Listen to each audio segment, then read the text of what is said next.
The rain hammered against the windshield as Richard Maxwell's Mercedes turned into the wrong street, his GPS having failed him in this unfamiliar part of town. He was supposed to be heading to his downtown office, but construction had forced a detour through neighborhoods he'd never known existed, despite living in this city for 40 years. As he slowed at a corner, waiting for the light to change, his eyes caught something that made his blood run cold. There, huddled against a dumpster behind a chain-link fence, was a woman in a threadbare coat, clutching a small child to her chest. Even through the rain and distance, even though 3 years had passed, he recognized her immediately. It was Maria, his Maria, the woman who had worked in his home for 7 years, who had become like family, who had vanished without a trace one devastating night, and she was living in a garbage dump. Richard's hands trembled as he jerked the steering wheel, pulling into an abandoned lot. He didn't care about the honking horns behind him or the puddles his expensive shoes landed in as he ran toward the fence. His heart was pounding so hard he thought it might burst through his chest. Maria had been more than an employee. She had been there when his wife died, holding his hand through those dark months. She had been there for his daughter's graduation, beaming with pride, as if Emma were her own child. She had been the steady, gentle presence that held his fractured household together. And then one day, she was gone. No note, no explanation, just empty rooms and unanswered questions that had haunted him ever since. He climbed over the fence, not caring that his suit jacket tore on the wire, and ran through the muddy pathways between piles of refuse. As he got closer, he could see her more clearly. She was thinner, so much thinner, her face gaunt and aged beyond her years. The child in her arms couldn't have been more than 2 years old, with dark curls plastered to his forehead, and enormous brown eyes that stared out from a face too solemn for someone so young. "Maria!" he called out, his voice breaking. She looked up, and the expression that crossed her face was one he would never forget. Terror. Absolute, bone-deep terror. She scrambled to her feet, clutching the child tighter, and tried to back away. But there was nowhere to go. She was trapped between a wall of garbage bags and a rusted shipping container. "Maria, please," Richard said, raising his hands and stopping several feet away. "It's me. It's Richard. I'm not going to hurt you. I just want to help." Tears streamed down her face, mixing with the rain. "Senor Maxwell," she whispered, and her voice was hoarse, as if she hadn't spoken properly in a long time. "Please, you must go. You cannot be here. It is not safe." "Not safe? Maria, you're living in a dump. You have a child. How is any of this safe?" He took a step closer, and she flinched. The gesture cut him deeper than any blade could have. "Whatever happened, whatever made you leave, we can fix it. Please, just come with me. Let me help you." The little boy started to cry, a thin, weak sound that spoke of hunger and cold. Maria rocked him mechanically, but her eyes never left Richard's face. He could see the war raging inside her, fear battling against desperation, pride fighting with need.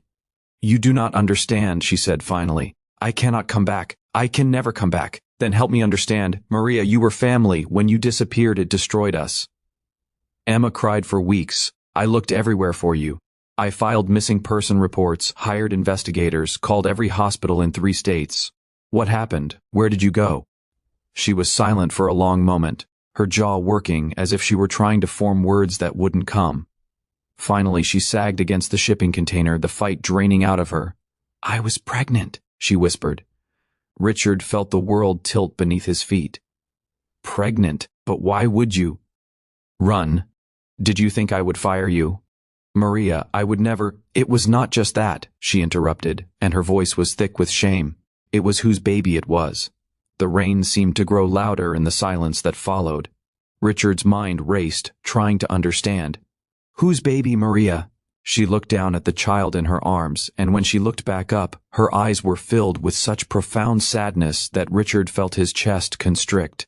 "Your brother's," she said softly. The words hit him like a physical blow. Thomas. His brother Thomas, who had died in a car accident 3.5 years ago. Thomas, who had been married to Catherine. Thomas, who had always been the charming one, the one who could talk his way into or out of anything. "Thomas," Richard breathed. and suddenly so many things made sense. The way Maria had seemed distracted in those last few months before she disappeared. The way she'd sometimes looked pale and sick in the mornings. The way she'd avoided family gatherings where Thomas and Catherine would be present.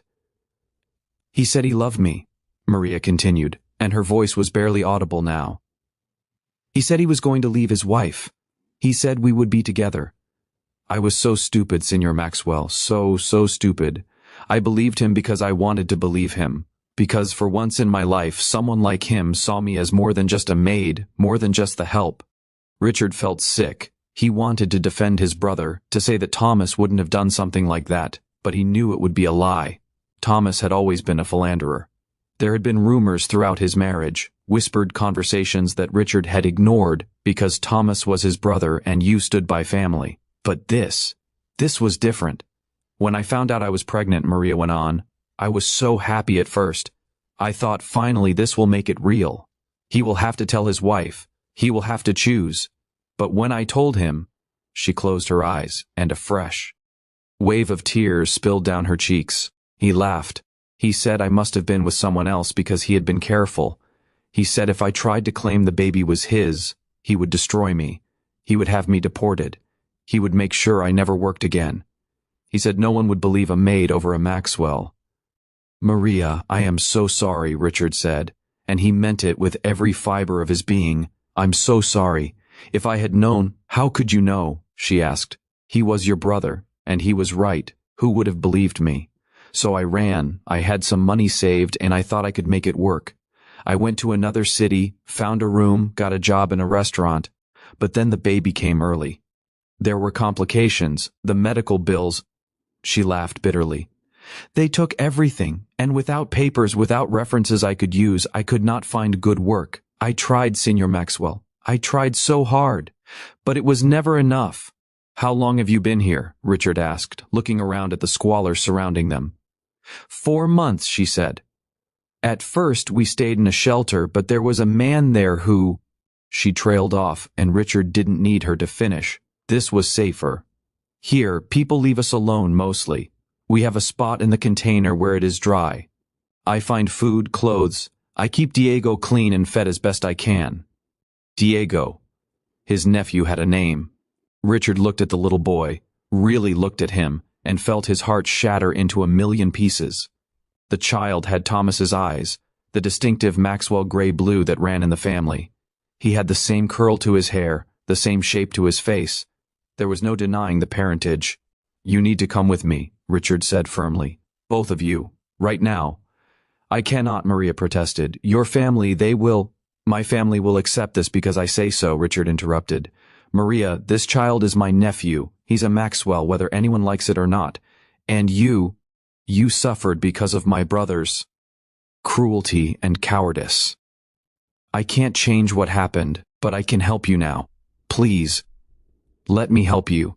The little boy, Diego, had stopped crying and was watching Richard with those solemn eyes. He reached out one small hand, and Richard found himself moving closer, letting the child's tiny fingers wrap around his thumb. The gesture was so innocent, so trusting, that Richard felt tears prick his own eyes. "Come home," he said softly, looking up at Maria. "Please, come home." The drive back to Richard's house was silent, except for the sound of the rain and Diego's occasional whimpers. Maria sat in the back seat, holding her son close, looking like a trapped animal. Richard kept glancing at them in the rearview mirror, trying to process everything he'd learned. His brother had been a monster, not in the dramatic, obvious way, but in the quiet, insidious way that powerful men often were. He had taken advantage of someone vulnerable, someone dependent on the Maxwell family for her livelihood, and then cast her aside when she became inconvenient. And then he had died, leaving Maria to face the consequences alone. When they pulled into the circular driveway of the Maxwell estate, Maria made a small sound of distress. "I cannot go in there," she said. "Please, Senor Maxwell. Anywhere else."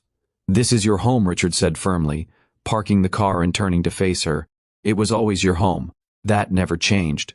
Before Maria could respond, the front door burst open and Emma came running out, heedless of the rain. Richard's daughter was 24 now, working as a graphic designer. But in that moment, she looked like the teenager who had cried herself to sleep for weeks after Maria disappeared. "Dad, what's—" Emma stopped short when she saw who was in the back seat. "Maria, oh my God, Maria!" Emma yanked open the back door and threw her arms around Maria, sobbing. "Where have you been? Why did you leave? We missed you so much. We thought something terrible had happened to you."